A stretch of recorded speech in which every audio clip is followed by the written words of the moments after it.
You're listening to the Neurocareers for STEM podcast with Dr. K. Episode number 2. Hello, everyone.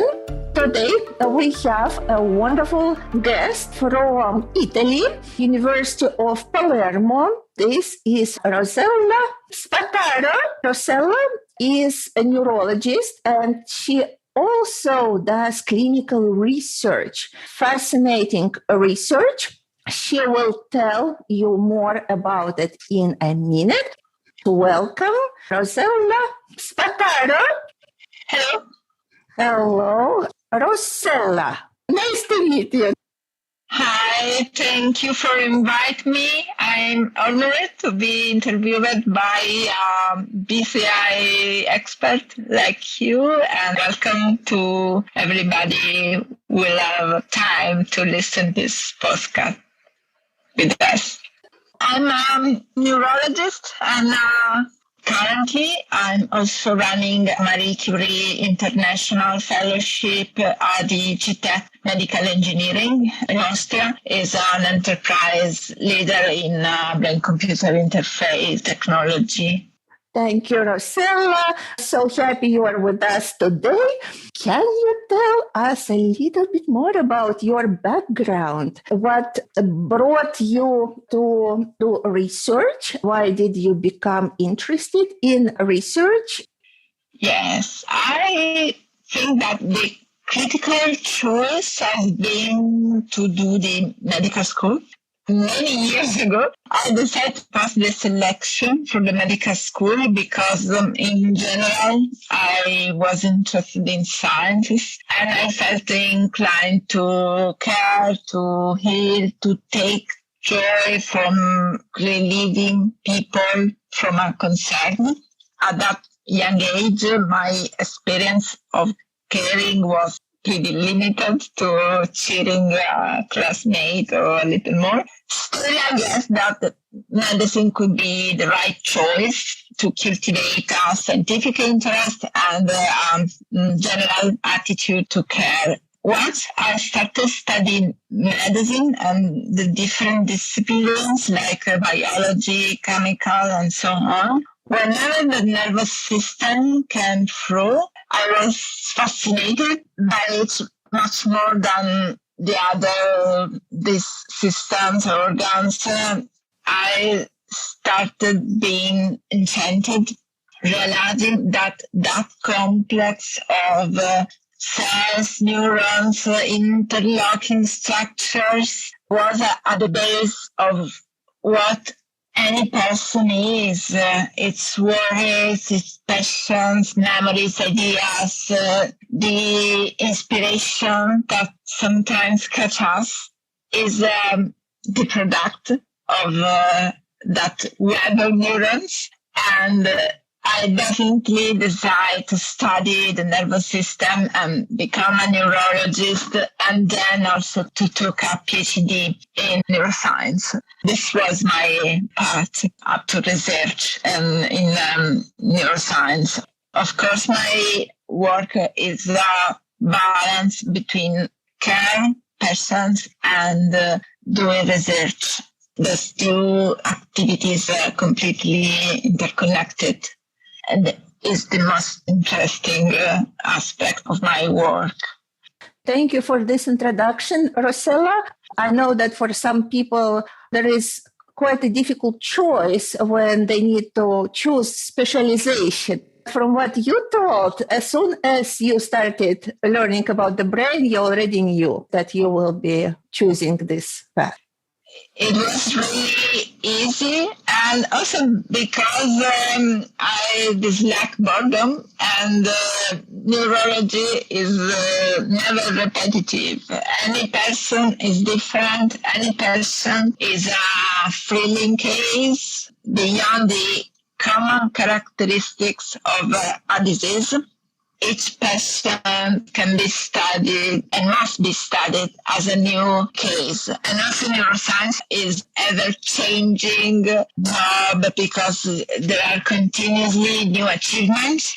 And what we said 5 years ago is now often completely overcome. It has been really easy for me to choose this field of study and research. You then recommend for those people who are still thinking about their choice in the medical field that if you want to avoid boredom, you choose neurology and then also get involved in neuroscience. Yes, this is one of the possibilities to really always learn something new and face new challenges. Yes, I suggest also to talk to people doing some experience and listen to ourselves to understand if that job fascinated us, because the passion is fundamental to do the job in a deep and involving manner. I think that we need to listen to us and to understand what we need to stay better, to work with enthusiasm and joy.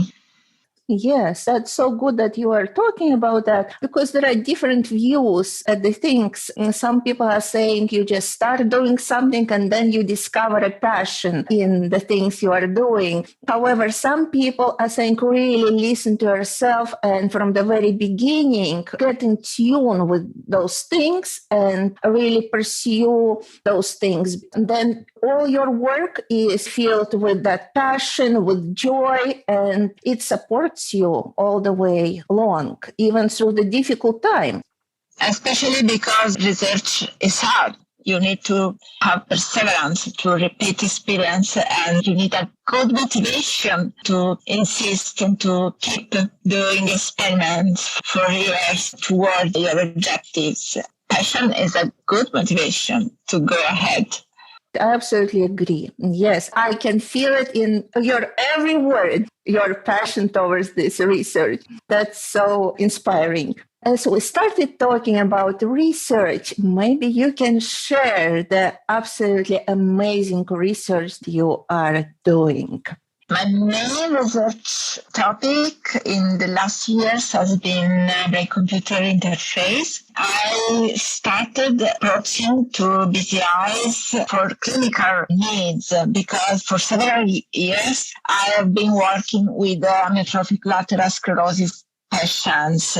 These people are severely paralyzed, and in the advanced stages they can speak, can move, they can communicate by any means, and they in the very late stage reach a clinical condition named Lokedin, in which they are completely closed in their body. They can't communicate because they can't write, they can speak. For Lokedin patients, we have at this point no means for communication. Even eye trackers, which uses the eye movement for spelling, frequently are inadequate for these people.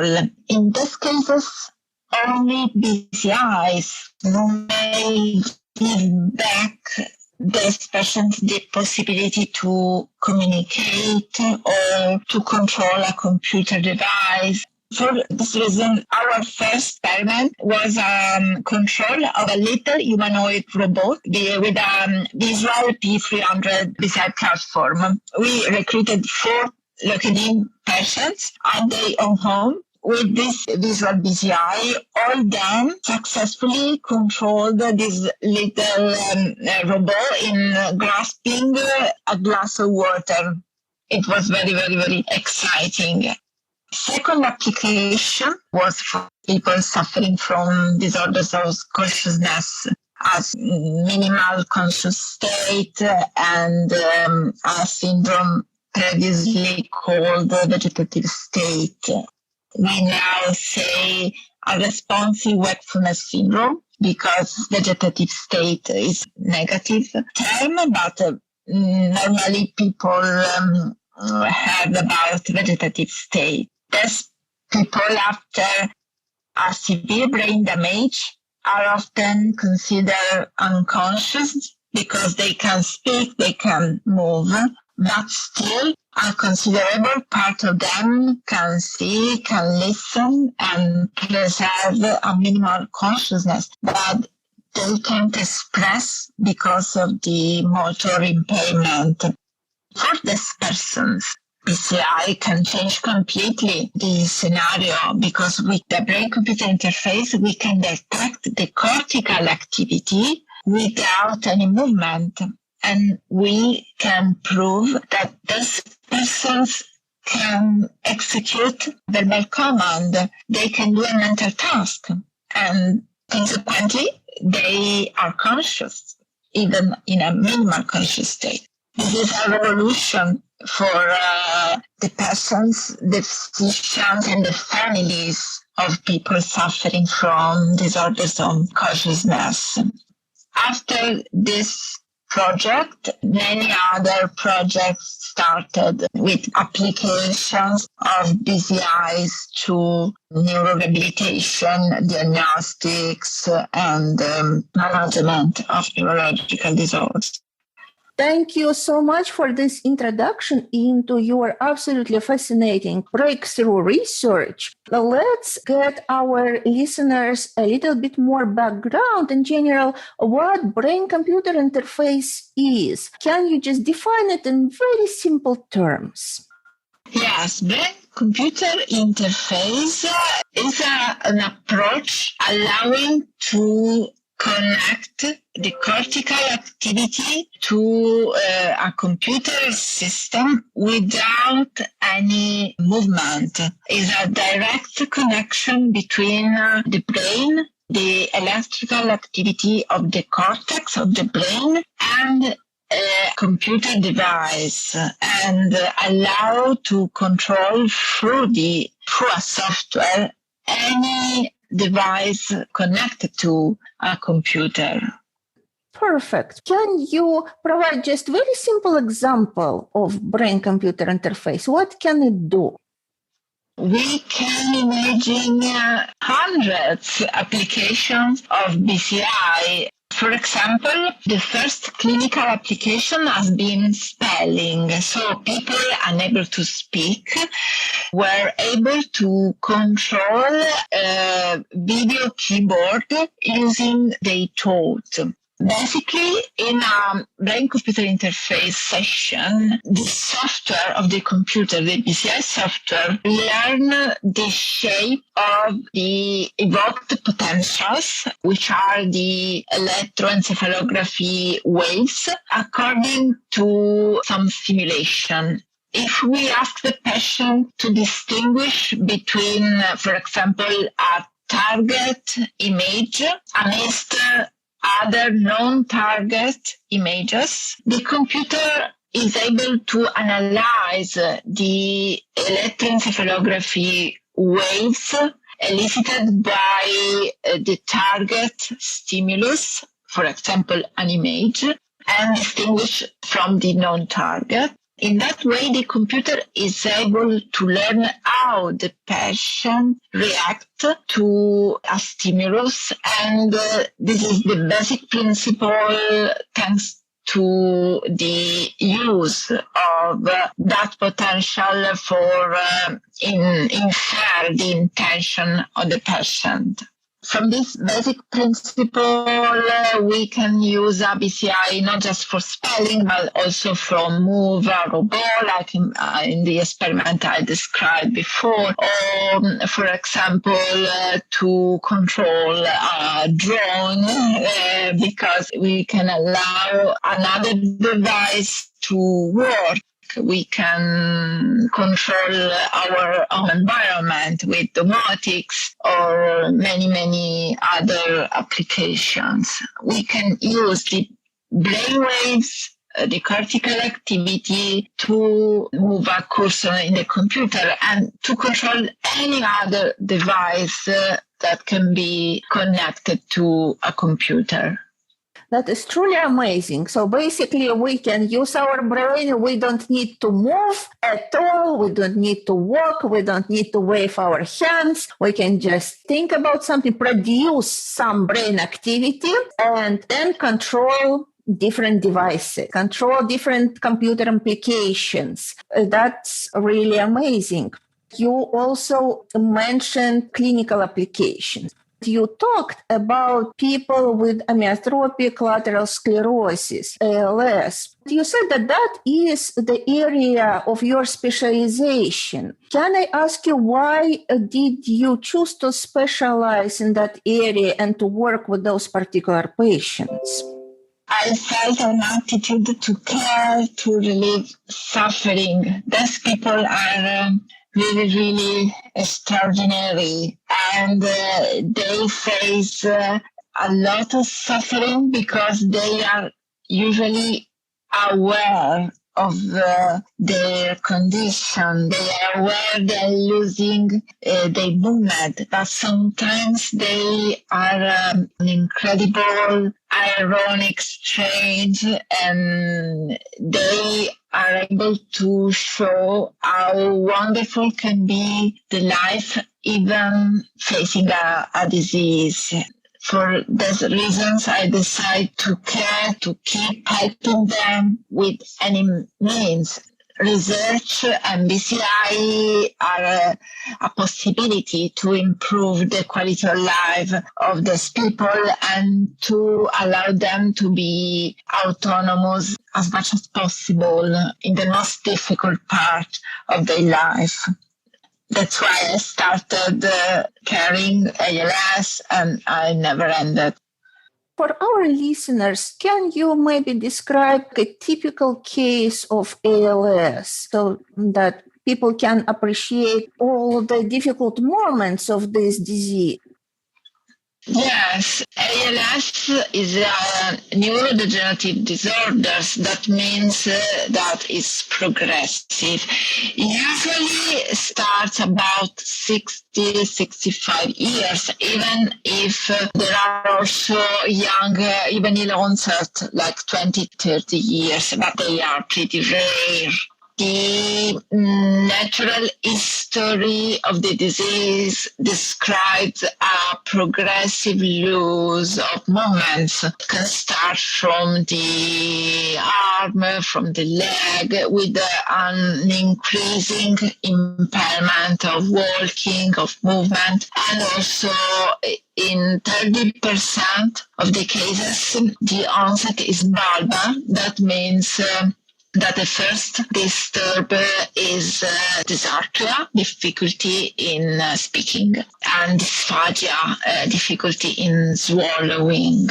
We have no drugs able to cure the disease, but we have many management interventions that help these people to treat symptoms. And naturally, usually ends within 3 to 5 years from the disease onset. So it's really aggressive. We must say it's variable because in the biology and in the human phenomena, we have usually great variability. So we have also more aggressive forms, but also more benign form with a pretty long course. Basically, the classic ALS is relentless and progressive, unfortunately.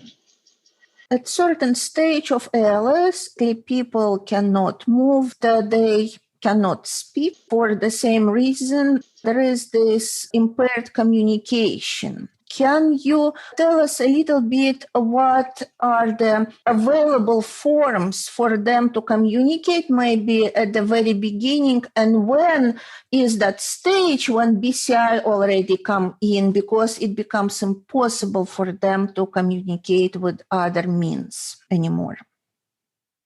Yeah, usually, as I said, the disease is progressive. In the first stages, when they can still use a computer, for example, they use vocal synthesis or applications for smartphone like type and speak.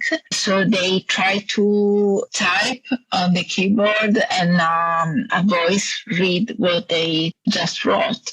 disease possibility only in the first stages of the disease. After that, if they only move the eyes, we can use the eye tracking system that can be very fast and interesting. Many patients of mine have a tracking system at home because the health system provide them those instruments. They can not just write, but also join social network, for example, go on the internet. They can work. Someone also write books, articles on the journal.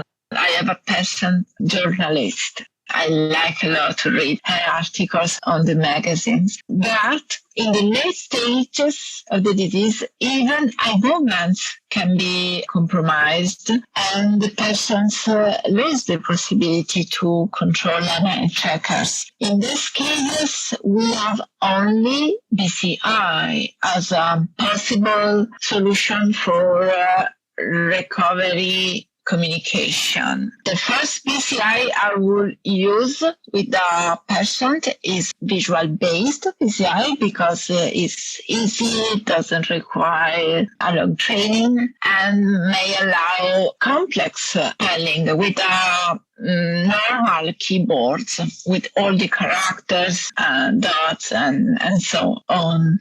Visual BCI is really easy for most patients. In my experience, I let try visual spellers to many patients, and the accuracy at first session has been usually very high. The accuracy is the precision in spelling. Most ALS patients at the first time try a visual BCI speller are able to write sentences, not just one word, not just hello or the name, but a complete sentence with a very low rate of mistakes. And this is very important. The problem is that even these methods can't solve the problem up to the final stage of the disease, because in the late stage, even the eye movements can be very compromised and the patients are unable to execute a visual task, such as fixate letters or symbol on a screen, which is required by visual BCIs. In this case, we have to change the approaches and the BCI design. For example, I used successfully as a visual independent BCI and vibrotactile-based BCI. In this case, we don't use the brain waves, the evoked potentials related to images, but we use evoked potentials related to sensory feelings like vibrations. So we ask the patient to be concentrated and to distinguish between vibrations on the right side or on the left side of their body. And in that way, we can allow the patient to say yes or no, answering questions. We published a few papers about this kind of solution. And again, most ALS patients communicated successfully with this system, saying yes or no without needing a long training. Another possibility is motor imagery, for example.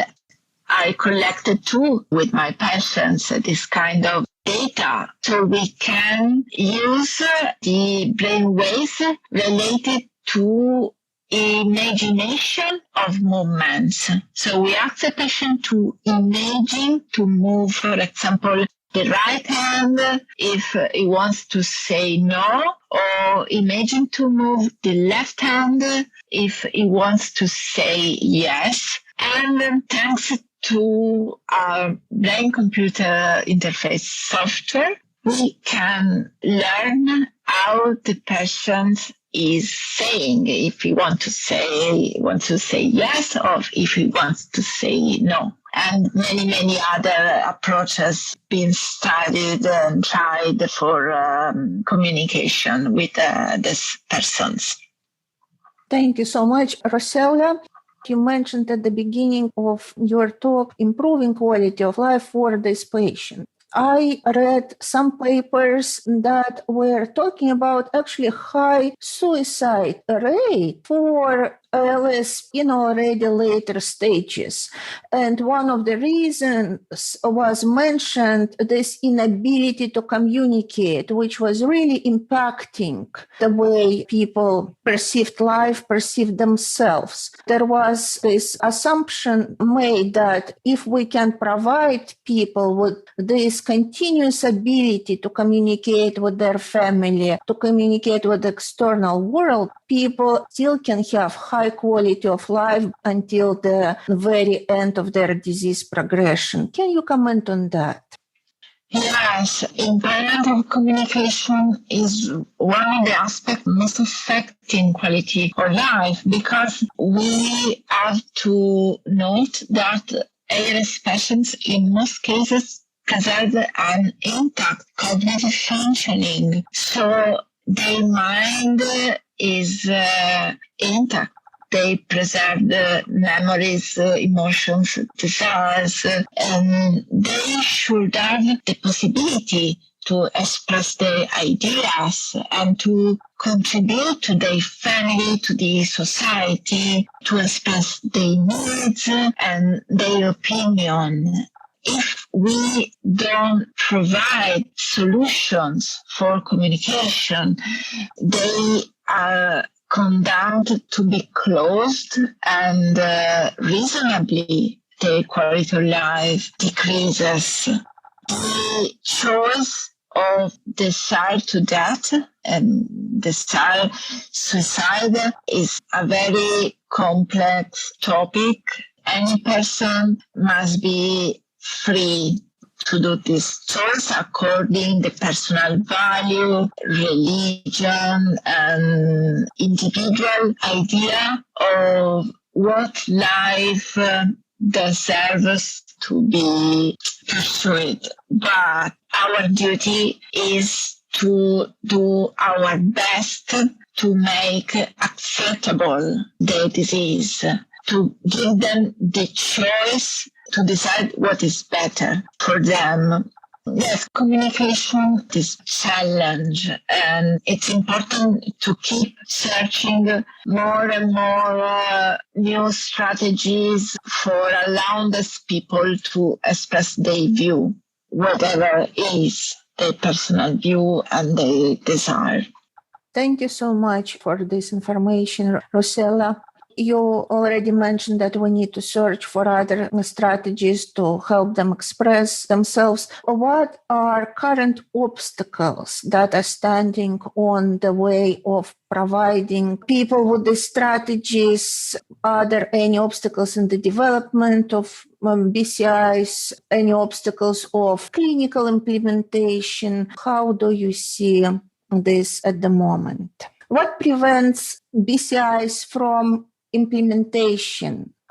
Most difficult challenge is to transfer prototypes of models from the lab to the bedside, because the development of new technologies, new systems occurs generally in a protected environment as BCI labs with young, healthy people usually very well trained to use BCIs.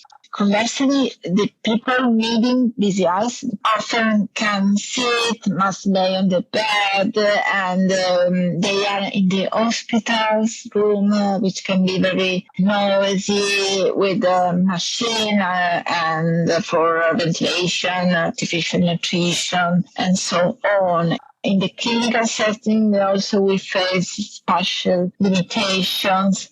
The parameters of the cortical activity might be very different from healthy subjects and persons. And also people naive to BCI need a training to accomplish a mental task. This is very different from BCI lab people trained and really able to do any BCI task without difficulty. Hence, to improve the technological transfer in the BCI field from the lab to the bedside, we need to promote the interdisciplinary collaborations to exchange competences between BCI experts and clinicians. In that way, any new achievement can be a breakthrough also in the clinical practice. Thank you so much. You mentioned multidisciplinary collaborations and the need to transition from the lab to the clinic. There are specialists who are needed in this field, whose contribution is important. Can you elaborate more on what specialists, in your view, are needed to move this type of research into real clinical settings? So that people who are listening right now and they have those skills and abilities, they actually can start thinking about it and maybe contributing in the future. BCI field is a very mixed field. We need so many different competencies because we need engineers, of course, but we need also psychologists, neuroscientists, medical doctors, and no one of this figure, in my opinion, can work alone. We need a complete interconnection between all this figure to do really reliable system, efficient, and also tailored to a special population of person. The feedback from the users is fundamental for the development of new prototypes and new system. The interconnection is fundamental for the improvement of BCI. Thank you. That work in this multidisciplinary team that you do right now can be challenging at times because people have different backgrounds. People come even from different cultures, from different places, geographic places in our world to work as one team. What helps you to successfully communicate and connect to all the people so that you can produce this amazing research and high quality research? This multidisciplinarity is an excellent opportunity to go beyond the strict limits of our discipline, our field, and acquire new competencies, and to have an effective communication between people with different background. We need to talk a lot, to listen a lot, and using a comprehensible language, not excessively technical, to make other people able to understand what we are saying and what is our work.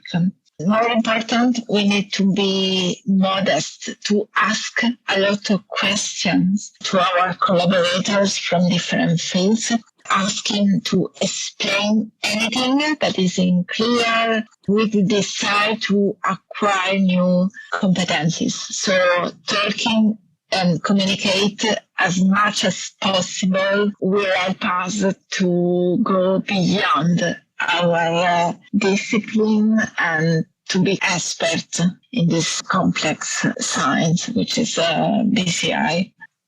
Yes, thank you so much, Rossella. What I've heard from you that it's not only talking, it's listening. It's overall communication and understanding all the parts of this complex research, or at least a desire to understand. and going beyond what already is known, beyond the competencies that people already have. Yes, extending yourself beyond the boundaries that we all are in a way. So an excellent opportunity for people who always like to learn and to develop themselves.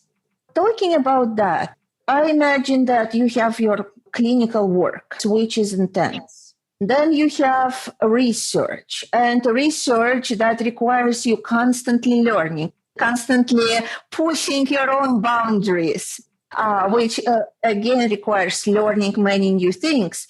In that regard, what helps you actually manage your time? What are maybe the strategies that you can share with our listeners? I'm still looking for a perfect strategy, but typical behavior is writing to-do lists, priority lists with the different deadlines to try to calm my anxiety, and scheduling anything every day. Another attempt to reduce stress, especially in clinical environment, because we are every day in contact with suffering people. A possible approach is spend time touch with nature, in relaxing activity on the beaches, on the mountain, like hiking, especially in the weekend, reading books, and also try to create as much as possible a kind and pleasant environment at work and also at home. This is my way to survive and face the stress of my work. You already created a very pleasant environment by speaking to us. Thank you very, very much, Rossella. Actually, everything that you mentioned is really valid. Prioritizing, I think it's number one thing that everybody can really do to manage schedule, manage time, and decrease anxiety levels. Doing scheduling, I'm so glad you mentioned that for every day. Some people do it even a week ahead. There are some approaches to doing that. And what you mentioned about going to nature, doing hikes. Our previous speaker on the podcast, Dr. Christoph Guger, your collaborator, he was mentioning exactly the same. And actually, and not only he does it himself, he takes the whole team with him. In this way, he says he promotes this stress-free environment or stress relief for the whole team he is working with. That's his strategy, to manage people in his company, to help them to be stress-free. He managed even to bring me to the top of the mountain when I visited Austria. So that was a wonderful experience. I'm so glad that you mentioned this, and that's really, really important. I absolutely agree with you.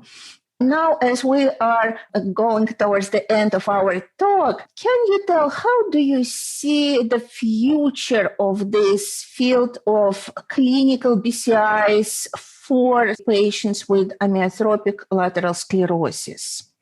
My prediction is a continuous improvement of the technical equipment.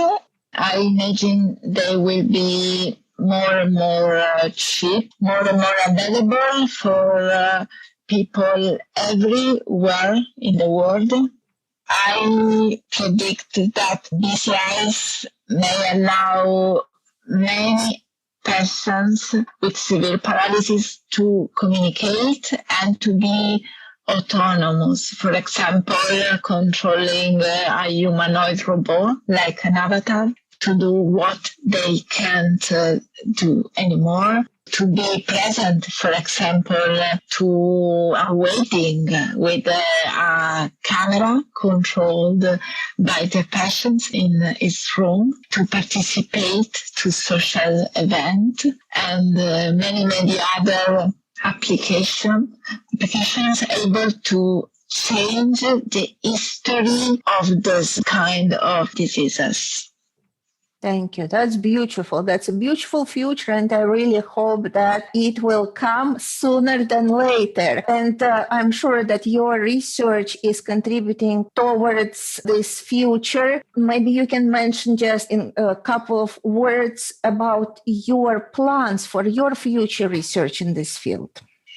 I'm running new projects on motor imagery based BCIs for rehabilitations, not just for stroke, which is a consolidated applications, but also other diseases like inflammatory polyneuropathy and so on. Also, I'm studying the possibility to improve the clinical diagnosis of the disorders of consciousness using vibrotactile BCIs. So the direction is to implement BCI in the clinical practice, in diagnosis, in rehabilitation, and also in management. Is there any place where people can read about your work? My articles are published in scientific journals available on PubMed. And also, I'm happy to share my email address if anyone wants to contact me or reading about my research. Definitely, we can add that information into our podcast description. And I also noticed actually that many of your articles are also present on ResearchGate. I think that would be another place for people to connect with you and to read about your amazing work. The last question would be if you have maybe any suggestions for students, researchers who might be interested in working in this field. My suggestion is to contact people practicing BCI in the universities or other research labs and visit in person the laboratories and clinics to experience with the hands this kind of research and try to understand if neuroscience and BCI fascinating them, and try to understand if they really want to live for research, because BCI needs people living for research. And again, listening to themselves, which is the fundamental principle for a successful life and inspired career. Thank you. Thank you so much, Rossella. We got now back to our very beginning when you were talking about listening to ourselves and really igniting our work with the passion that we have for it. And definitely it's so important in research, where we have so many challenges to work with and we dedicate so much time and effort. So without a real passion, it would be very difficult to do. And especially if somebody is really working both clinical work and doing research, I think it becomes twice as challenging. So thank you for emphasizing that. I so much appreciate you coming and talking. I wish you all possible success with your research, and I hope we will stay in touch. Thank you so much, Milena. Goodbye. Have a nice day.